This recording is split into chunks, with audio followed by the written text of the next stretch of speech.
నమస్తే VBC on TV news కు స్వాగతం. ముందుగా ఈనాటి ముఖ్యాంశాలు. బీజేపీతోనే సుపరిపాలన సాధ్యమన్న ప్రధానమంత్రి మోడీ. మధ్యప్రదేశ్లో దేశంలోనే తొలి రివర్ లింకింగ్ ప్రాజెక్టుకు శంకుస్థాపన. విశాఖలో ముఖ్యమంత్రి పర్యటన ఏర్పాట్లు పరిశీలించిన కోఆర్డినేటర్. అధికారులు సమన్వయంతో వ్యవహరించాలన్న పెందుర్తి వెంకటేష్. ఆధ్యాత్మిక శోభను సంతరించుకున్న చర్చిలు.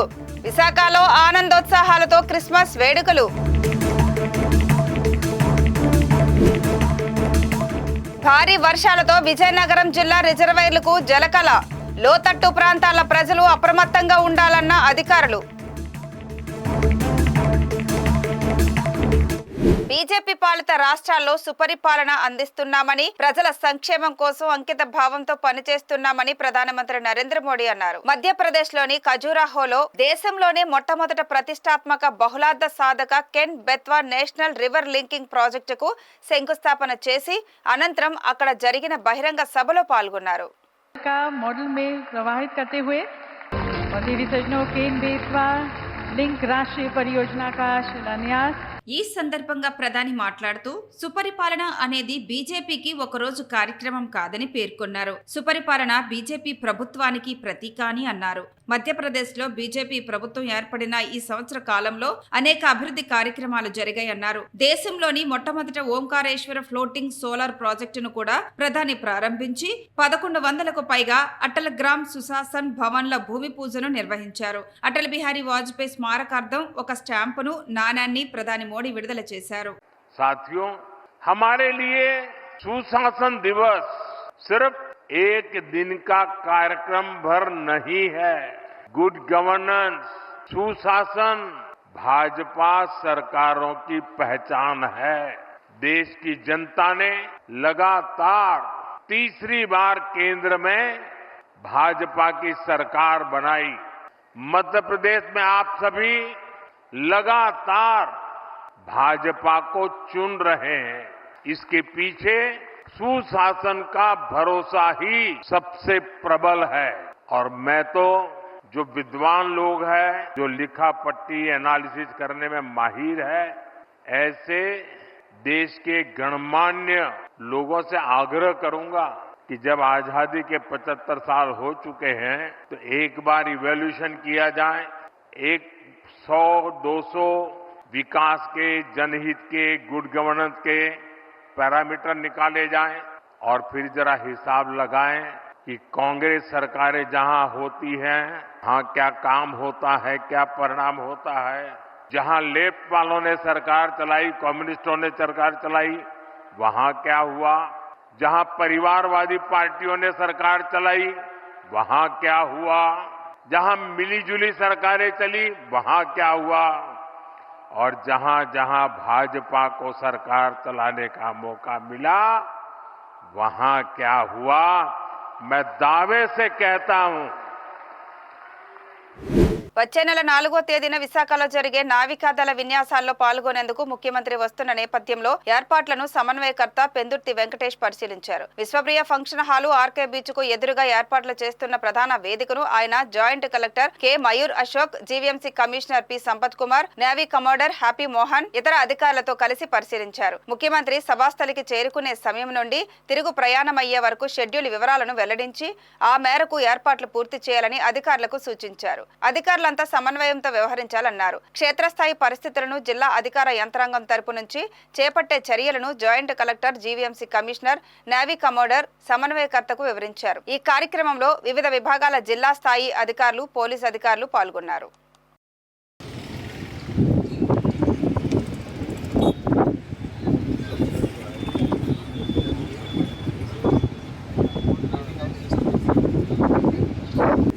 విశాఖ బర్మా క్యాంపులో క్రిస్మస్ వేడుకలు ఆనందోత్సాహాలతో జరిగాయి.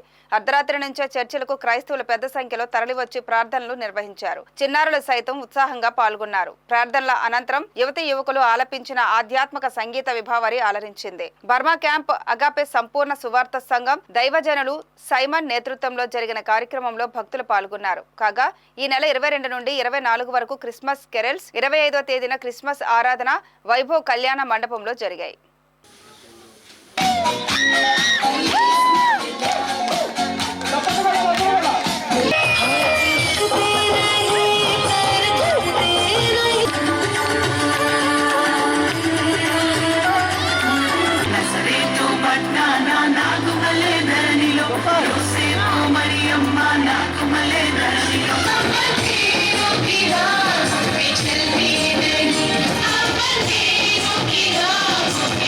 యేసుక్రీస్తు జనన విధానమునకు ఆమె పరిశుద్ధాత్మ వలన గర్భవతిగా ఉండెను.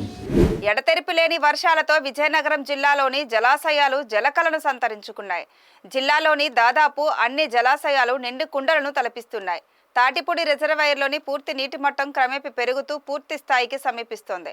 రిజర్వాయర్ పూర్తి స్థాయి మట్టం 297 అడుగులు కాగా ప్రస్తుతం 295.40 అడుగులకు చేరుకుంది. ఇన్ఫ్లో 450 క్యూసెక్కులు కాగా ఒక గేటు ఎత్తి 350 క్యూసెక్కుల నీరును దిగువకు విడుదల చేస్తున్నారు. గోస్తాని నదిలో నీటి ప్రవాహం పెరుగుతున్నందున ప్రాజెక్టు దిగువన ఉన్న గంట్యాడ, జామి, ఎస్కోట మండలాల్లో నదీ తీరాన ఉన్న గ్రామాల ప్రజలు అప్రమత్తంగా ఉండాలని అధికారులు హెచ్చరిస్తున్నారు.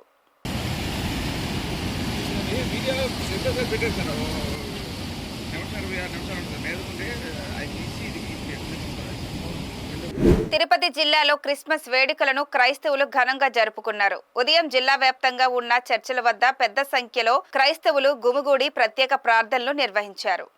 ఈ కార్యక్రమంలో లోకరక్షకుడుగా, నీతిమంతుడుగా క్రీస్తు సాగించిన జీవనయానం మానవాళికి ఆదర్శప్రాయమని క్రైస్తవ మత పెద్దలు కీర్తించారు. అనంతరం బైబిల్లోని సువార్త ప్రార్థనలు చేశారు. తర్వాత కేక్ కట్ చేసి అందరికీ పంచిపెట్టారు. చిన్నారులకు చాక్లెట్లు, స్వీట్లు పంచి బహుమతులు అందజేశారు. క్రిస్మస్ సందర్భంగా Tirupati MLA Arani Srinivasulu, SC corporation director Kumaramma, Janasena నగర అధ్యక్షులు రాజారెడ్డి చర్చికి వెళ్లి ప్రత్యేక ప్రార్థనలో పాల్గొన్నారు. సంతోషకరమైనటువంటి సువర్తమానం, ఇది ఒక మంచి వర్తమానం. ఏంటంటే యేసు పుట్టెను, ఆయన మానవులందరి కొరకు రక్షకుడుగా జన్మించడమే. ఆ ఏకైక ఆ యొక్క కార్యమే గొప్పగా ప్రభావితమై ఈరోజు ప్రపంచమంతటా దాదాపు 200 దేశాలకు పైన ఈరోజు యేసు ప్రభుని ఆరాధించేటువంటి జనాంగము, యేసు ప్రభుని ఆరాధించేటువంటి ప్రజలు ఉన్నారంటే అది నిజంగా చెప్పాలంటే గొప్ప ధన్యత. ఎందుకంటే ఆయన లోకరక్షకుడిగా రావడం, ఒక కన్యక గర్భం ముందు ఆయన జన్మించడం, పరిశుద్ధముగా జీవించడం. ఆయన 33.5 సంవత్సరాలు మాత్రమే జీవించాడు. అయితే ఆ 33.5 సంవత్సరములో ఆయన పరిశుద్ధుడిగాను, నీతిమంతుడిగాను, యథార్థవంతుడిగాను ఆయన జీవించడం మాత్రమే కాకుండా ఈ సన్మార్గములో నడవాలని ఆయన బోధించినటువంటి ఆ బోధనలను బట్టి ఈరోజు ఎక్కువ యేసు ప్రభుని వెంబడించడానికి కారణం ఏంటంటే ఆయన చూపించినటువంటి సత్యమార్గం. ఈ క్రిస్మస్ పండుగ అంటే ఎప్పటి నుంచో వాళ్ళకి ఒక పెద్ద పండుగ, ఆ పండుగ జరుపుకోవాలనేసి అంటారు. అందులో భాగంగా నేను కూడా చిత్తూరు నియోజకవర్గంలో, చిత్తూరు జిల్లాలో కొన్ని చర్చిలకు నా వంతు సహాయ సహకారాలు అందించాననేసి కూడా తెలియజేసుకుంటూ ఈరోజు చర్చిలో మేము కూడా పాల్గొనడం, వాళ్ళ ఆశీస్సులు తీసుకోవడం చాలా సంతోషంగా ఉందనేసి కూడా తెలియజేస్తున్నాం. అల్లూరి సీతారామరాజు జిల్లా కేజీఎన్ ట్రస్ట్ ఆధ్వర్యంలో రక్తదాన కార్యక్రమం నిర్వహించారు. కొట్టగుళ్లి చిట్టినాయుడు 13వ వర్ధంతిని పురస్కరించుకొని శ్రీ హాస్పిటల్లో ఇండియన్ రెడ్ క్రాస్ సొసైటీ ద్వారా ఈ రక్తదాన శిబిరం ఏర్పాటు చేశారు. ఈ సందర్భంగా మాజీ ఎమ్మెల్యే కొట్టగుళ్లి భాగ్యలక్ష్మి మాట్లాడుతూ తన తండ్రి చిట్టినాయుడు వర్ధంతి సందర్భంగా రక్తదాన శిబిరాన్ని నిర్వహించడం జరిగిందని అన్నారు. యువకులు ఉత్సాహంగా రక్తదాన కార్యక్రమంలో పాల్గొనాలని కోరారు. ఇండియన్ రెడ్ క్రాస్ సొసైటీ ఆధ్వర్యంలో జిల్లా కేంద్రంలో మరిన్ని రక్తదాన శిబిరాలను పెంచేందుకు స్థానిక ప్రజలు సహకరించాలని సూచించారు. అనంతరం రక్తదాతలను అభినందించారు. ఈ కార్యక్రమంలో doctor Narasimharao, doctor Raghavendra, red cross vice chairman S Gangaraju తదితరులు పాల్గొన్నారు. నా తండ్రి గారు కీర్తిశేషులు కొట్టగుళ్లి చిట్టినాయుడు గారి యొక్క 13వ వర్ధంతి సందర్భంగా ఈరోజు శ్రీ మల్టీ స్పెషాలిటీ హాస్పిటల్లో రెడ్ క్రాస్ వారి యొక్క సహకారంతో ఈరోజు శ్రీ కొట్టుపల్లి చిట్టినాయుడు చారిటబుల్ ట్రస్ట్ ద్వారా ఈరోజు బ్లడ్ డొనేషన్ క్యాంప్ అనేది ఇక్కడ నిర్వహించబడతా ఉంది. సో ఇక్కడ విచ్చేసినటువంటి ప్రతి ఒక్కరు కూడా హృదయపూర్వకంగా ధన్యవాదాలు తెలియజేస్తూ ఉన్నాను. అండ్ అదేవిధంగా ముఖ్యంగా రెడ్ క్రాస్ డిప్యూటీ చైర్మన్ అయినటువంటి గంగరాజు గారి వారి టీం అందరికీ కూడా హృదయపూర్వకంగా ధన్యవాదాలు. బికాజ్ ట్రైబల్ ఏరియాలోని సో చాలా మేరకు ఈ బ్లడ్ అనేది చాలా అవసరం పడుతుంది. ఎందుకంటే చాలామంది మన ప్రాంతంలో రక్తహీనతతో బాధపడుతున్నటువంటి వాళ్ళు ఎంతోమంది అవసరానికి బ్లడ్ దొరక్క చాలామంది ప్రాణాలు కోల్పోయినటువంటి పరిస్థితులు కూడా మనం చూసాం. సో ఇవన్నీ కూడా అధిగమించాలి, వీళ్ళందరికీ సహాయం చేయాలంటే ఖచ్చితంగా ఇలాంటి ఒక సొసైటీ అనేది ఉండాలన్న ఉద్దేశంతో ఇంత మంచి సొసైటీని ఏర్పాటు చేసుకున్నాము. సో దీంట్లో భాగంగా ఈరోజు ఇక్కడ చాలామంది యువకులు వాళ్ళు వచ్చి వాలంటీర్గా వాళ్ళు వచ్చి మేము డొనేట్ చేస్తామని చెప్పి వచ్చినటువంటి ప్రతి ఒక్కరు కూడా మా తరపున హృదయపూర్వకంగా ధన్యవాదాలు తెలియజేస్తూ ఉన్నాము. సో ముసలి వాళ్ళు ఎవరైతే ఉన్నారో వాళ్ళందరికీ కూడా బ్లాంకెట్స్ దుప్పట్లు అనేవి డిస్ట్రిబ్యూట్ చేయడం జరిగింది. అండ్ ఈరోజు ఇక్కడ బ్లడ్ డొనేషన్ కూడా ఏర్పాటు చేయడం జరిగింది. సో ఇక్కడ ఇచ్చేసినటువంటి ప్రతి ఒక్కరికి కూడా మా కేసీఎన్ ట్రస్ట్ ఏదైతే ఉందో శ్రీ కొట్టుపల్లి చిట్టినాయుడు చారిటబుల్ ట్రస్ట్ ద్వారా ప్రతి ఒక్కరు కూడా హృదయపూర్వకంగా ధన్యవాదాలు తెలియజేస్తాం. తిరుమల శ్రీవారి ఆలయంలోని పరకామణిలో కుంభకోణం జరిగిందని టీటీడీ పాలక మండలి సభ్యుడు భానుప్రకాష్ రెడ్డి ఆరోపించారు. ఈ అంశంపై సమగ్ర విచారణ జరిపి బాధ్యులపై చర్యలు తీసుకోవాలని డిమాండ్ చేశారు. ఈ మేరకు తిరుమల తిరుపతి దేవస్థానం ధర్మకర్తల మండలి చైర్మన్ కు వినతి పత్రాన్ని అందించారు. ఈ సందర్భంగా భానుప్రకాష్ రెడ్డి మాట్లాడుతూ 2023 సంవత్సరంలో పరకామణిలో పెద్దజీఆర్ తరపున సివి రవికుమార్ అనే వ్యక్తి విదేశీ కరెన్సీని లెక్కించేవారని, కొన్నేళ్ల పాటు ఆయన రహస్యంగా దాదాపుగా 40 కోట్ల రూపాయలు విలువైన టీటీడీ ఆస్తులను బయటకు తరలించినట్లు అనుమానాలు ఉన్నాయని అన్నారు. ఈ కేసుపై మరింత లోతుగా దర్యాప్తు చేసేందుకు ఎంక్వైరీ కమిషన్ ఏర్పాటు చేయాలని కేంద్ర ప్రభుత్వాన్ని కోరుతామని అన్నారు. రవికుమార్ హుండీ అక్రమాలను బయట పెడతామని ఆయన ఈ సందర్భంగా హెచ్చరించారు.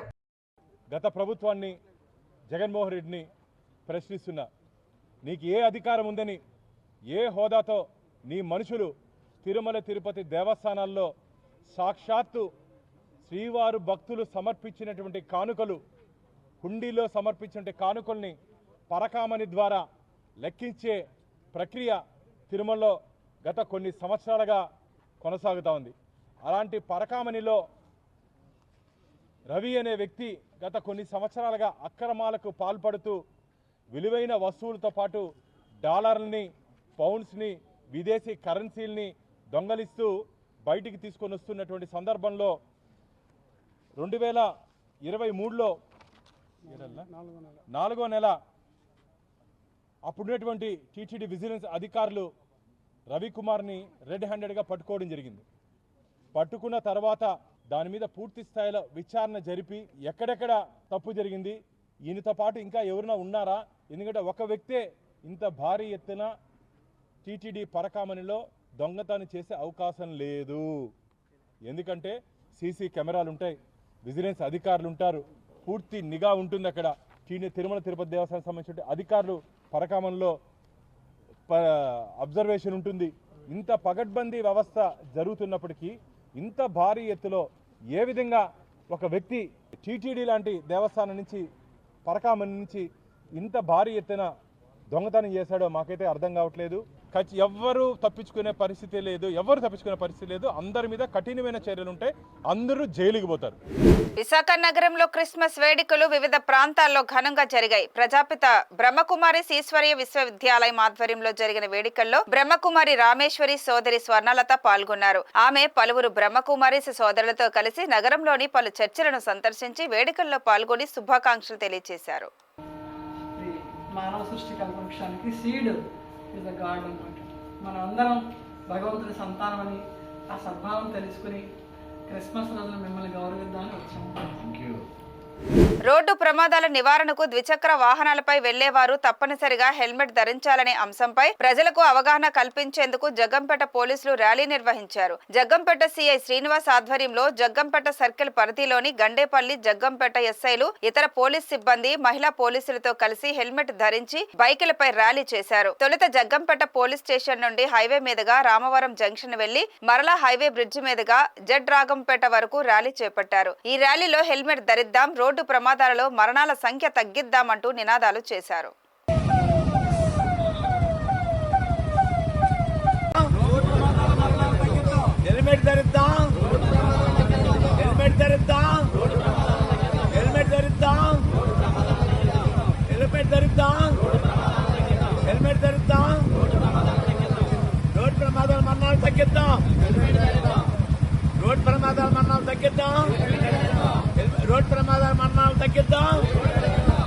తిరుమల శ్రీ వెంకటేశ్వర స్వామి వారిని వైసీపీ నేత మాజీ మంత్రి రోజా దర్శించుకున్నారు. ఆలయ అధికారులు ఆమెకు నైవేద్య విరామ సమయంలో స్వామివారి దర్శనానికి ఏర్పాట్లు చేశారు. దర్శనం అనంతరం రంగనాయక మండపంలో ఆలయ పండితులు వేద ఆశీర్వచనం చేయగా అధికారులు తీర్థ ప్రసాదాలు అందజేశారు.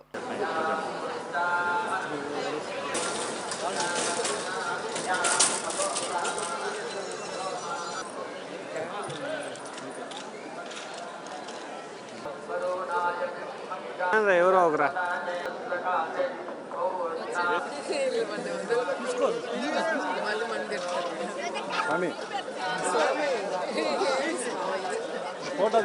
శ్రీశైలంలో శివాజీ మహారాజ్ స్ఫూర్తి కేంద్రం స్థాపనకు వడ్లమూడి రామ్మోహన్ రావు చేసిన కృషి ఎనలేనిదని పలువురు వక్తలు కొనియాడారు. విశాఖలోని గురుద్వారా సమీపంలోని స్మార్ట్ ఇన్ హోటల్లో శ్రీ శివాజీ స్మారక కేంద్రం 50వ వార్షికోత్సవాన్ని ఘనంగా నిర్వహించారు. ప్రపంచంలో మరి ఎక్కడా లేనంతగా శివాజీ మహారాజుకి ఇక్కడ గౌరవం లభించిందని వక్తలు కొనియాడారు. ఆయన పేరు మీద నిర్మితమైన స్మారక కేంద్రం శ్రీశైలంలో ఉండటం దేశానికే గర్వకారణమని గుర్తు చేసుకున్నారు. ఈ సందర్భంగా వడ్లమూడి రామ్మోహన్ రావు సోదరుడు వడ్లమూడి బ్రహ్మానందరావును విశాఖ ఉత్తర ఎమ్మెల్యే విష్ణుకుమార్ రాజు ఘనంగా సన్మానించారు.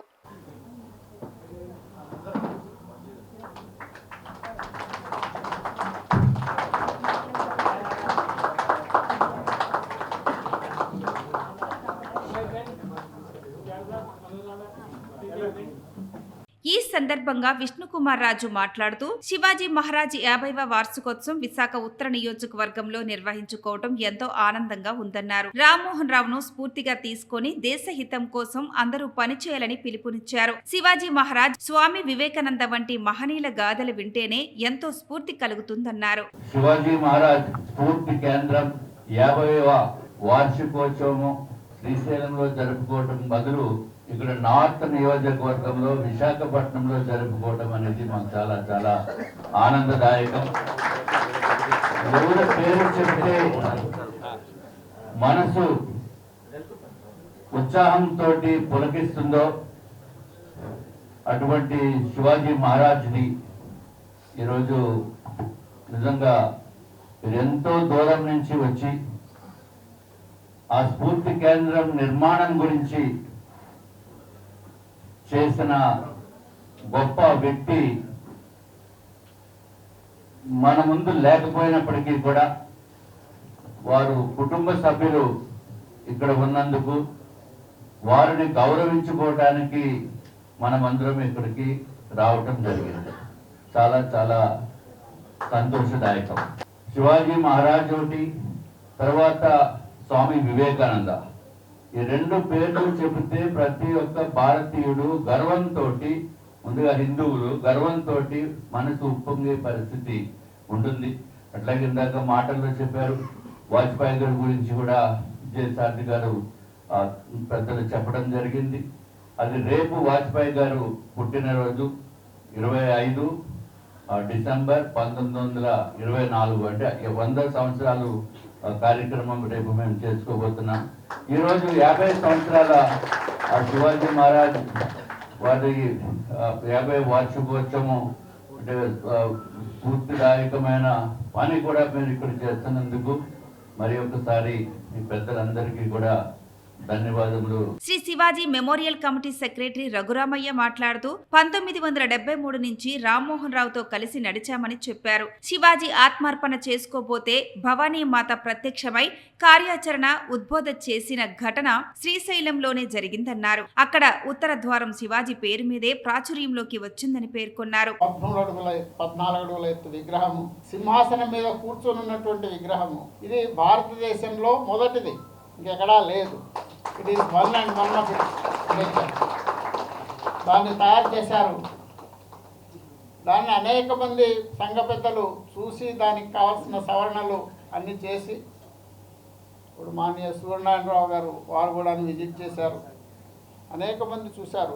చూసి దాన్ని ఈనాడు ఉండేటువంటి భవ్యమైనటువంటి శివాజీ స్ఫూర్తి కేంద్రం యొక్క మందిరము ఇటువంటిది భారతదేశంలో ఎక్కడా లేదు. భారతదేశంలో దీని లేదు అంటే ప్రపంచంలో మరి ఎక్కడా లేదు. 80 అడుగుల వెడల్పు, 120 అడుగుల పొడవు, 25 అడుగుల ఎత్తు ఉన్నదండి. దానిపైన ఇంకో 48 అడుగుల ఎత్తు గోపురం ఉన్నది. ఈ రకమైనటువంటి మందిర నిర్మాణం పూర్తయింది. డాక్టర్ వజ్జి విజయ్ సారథి మాట్లాడుతూ శ్రీ శివాజీ స్ఫూర్తి కేంద్రం ఏర్పాటులో గాని, జాగృతి పత్రిక సంపాదకత్వంలో గాని ఆయన చేసిన కృషి, అప్పటి అనుభవాలను గుర్తు చేసుకున్నారు. అఖిల భారత స్థాయిలో ఒక కమిటీ ఏర్పడి వారు వేరు వేరు ప్రాంతాల్లో కూడా కార్యక్రమాలు చేయించినప్పుడు మనం విశాఖపట్నంలో కూడా చేశాం. గురదాడ కళామందిరంలో ఎక్కడో చేసినట్టు గుర్తున్నాం. జిఎస్కే ఆర్య గారు కూడా అప్పుడు ఆ సభకు వచ్చారు. అట్లా జరుగుతున్నటువంటి రోజులలో రామ్మోహన్ రావు గారు అనంతపురం విభాగ ప్రచారంగా ఉన్నారు.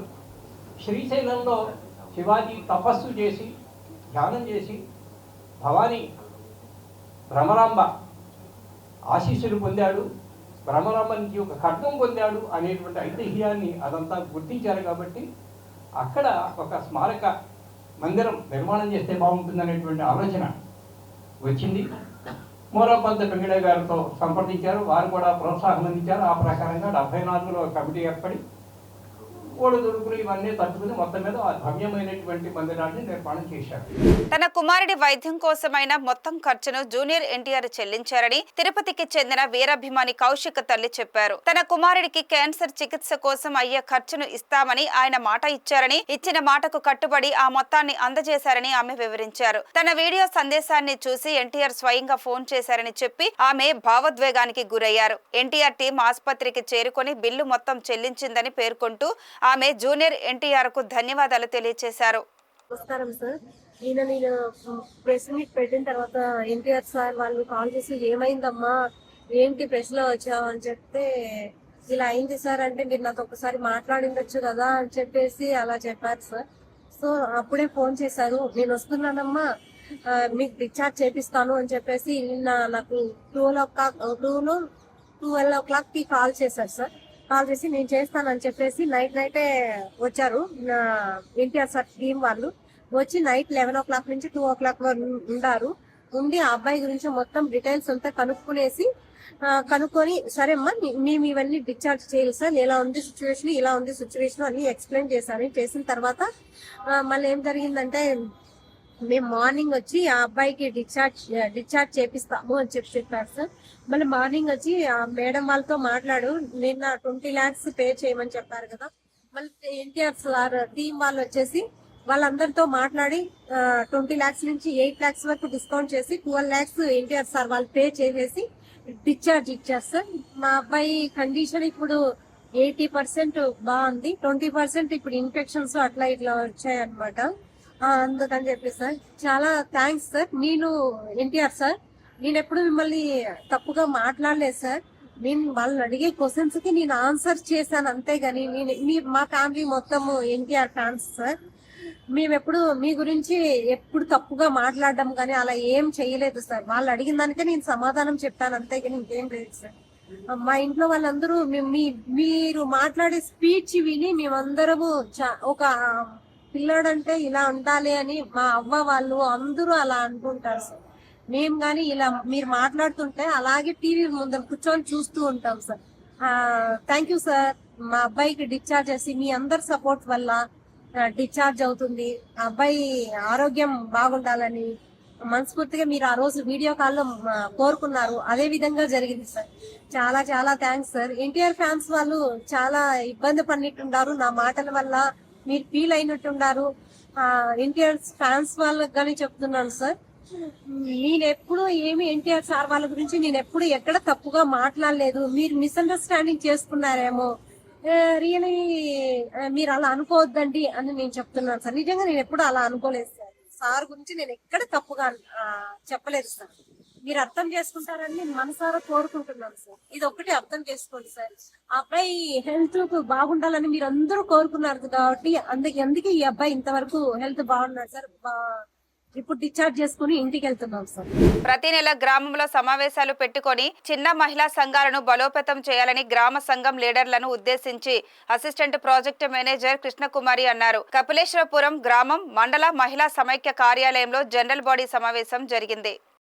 ఈ సందర్భంగా కృష్ణకుమారి మాట్లాడుతూ డ్వాక్రా మహిళల నుండి వసూలు చేసే పొదుపు రుణం సొమ్ములు బ్యాంక్ ఖాతాలో జమ అవుతున్నాయా లేదా అనే విషయంపై రికార్డులు పరిశీలించాలని అన్నారు. ఈ సమావేశంలో మండల మహిళా సమైక్య అధ్యక్షులుగా మాచవరపు విజయలక్ష్మి, కార్యదర్శిగా గంగుమల్ల సురేఖ, కోశాధికారిగా గొల్లపల్లి సత్యశ్రీ, వైస్ ప్రెసిడెంట్ గా వాసా బేబీ, జాయింట్ సెక్రటరీగా అప్పాడ వరలక్ష్మిలను ఎన్నుకున్నట్లు కృష్ణకుమారి తెలిపారు. ఈ సమావేశంలో సిసి సుబ్బారావు, స్త్రీనిధి మేనేజర్ రవికుమార్, మండల మహిళా సమైక్య అకౌంటెంట్ ఎం పద్మరాజు తదితరులు పాల్గొన్నారు. సంస్థ బలోపేతం అవ్వాలి అంటే కనుక చిన్న సంఘాలు బలోపేతం చేయాలి. ప్రతి నెల వాళ్ళు మీటింగ్ పెట్టుకొని ఆ మీటింగ్లోనే వాళ్ళ పొదుపులు కానీ అప్పులు కానీ అన్నీ ఆ మీటింగ్లోనే చర్చించుకోనేలాగా ఉండాలి.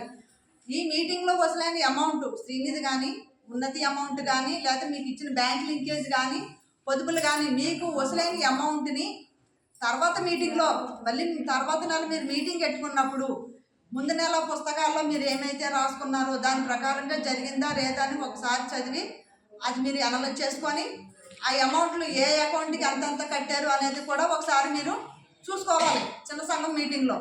అలా ప్రతి నెల మీరు చేసుకున్నట్లయితే కనుక ఇప్పుడు మనకు వచ్చిన అమౌంట్ ఇలా కట్టలేదని కానీ ఇలాగ పక్క సైడ్కి వెళ్తున్నా అలాంటివి ఏమీ ఉండవు. ఏ నెల కానీ మీరు మీటింగ్ పెట్టుకొని ఎవరు కడుతున్నారు, ఎంత కడుతున్నారు, కట్టిన అమౌంట్ మనం బ్యాంక్ అప్పుకి జమ అవుతుందా లేదా, పొదుపు అకౌంట్కి జమ అవుతుందా లేదా అనేది చిన్న సంఘంలో చూసుకోవాలి. ఏ సంఘాలు అప్పు కడుతున్నాయి, ఎన్ని సంఘాలు ఇంకా మనకి కట్టలేని సంఘాలు ఏమన్నా ఉన్నాయా, ఏ సంఘంలో సభ్యురాలకైనా వాళ్ళ బాల్య వివాహాలు పిల్లలకి జనరల్ సంబంధించి పిల్లల గురించి కూడా మీరు గ్రామ సంఘాల్లో మాట్లాడుకోవాలి. బడి మానేసిన పిల్లల గురించి, వాళ్ళు బడి మానేసిన పిల్లలు ఎందుకు మానేశారు, ఏ కారణం చేత మానేశారు, తిరిగి మళ్ళీ వాళ్ళని మనం స్కూల్లో జాయిన్ చేయడానికి అవుతుందా లేదా. అలాగే బాల్య వివాహాలు 18 సంవత్సరాలు నిండకుండా, ఇప్పుడు 18 అనుకున్నారు ఫస్ట్, ఇప్పుడైతే 21 అంటున్నారు. మరి అది ఇంకా అమలవుతుందో లేదో తెలీదు. మనదైతే 18 సంవత్సరాలు దాటకుండా బాల్య వివాహాలు కూడా చేయకూడదు. అది కూడా మీ గ్రామ సంఘం మీటింగ్లో మీరు మాట్లాడుకోవాలి. ఈ వార్తలు ఇంతటితో సమాప్తం. మరిన్ని విశేషాలతో మళ్ళీ కలుద్దాం. అంతవరకు సెలవు. నమస్కారం.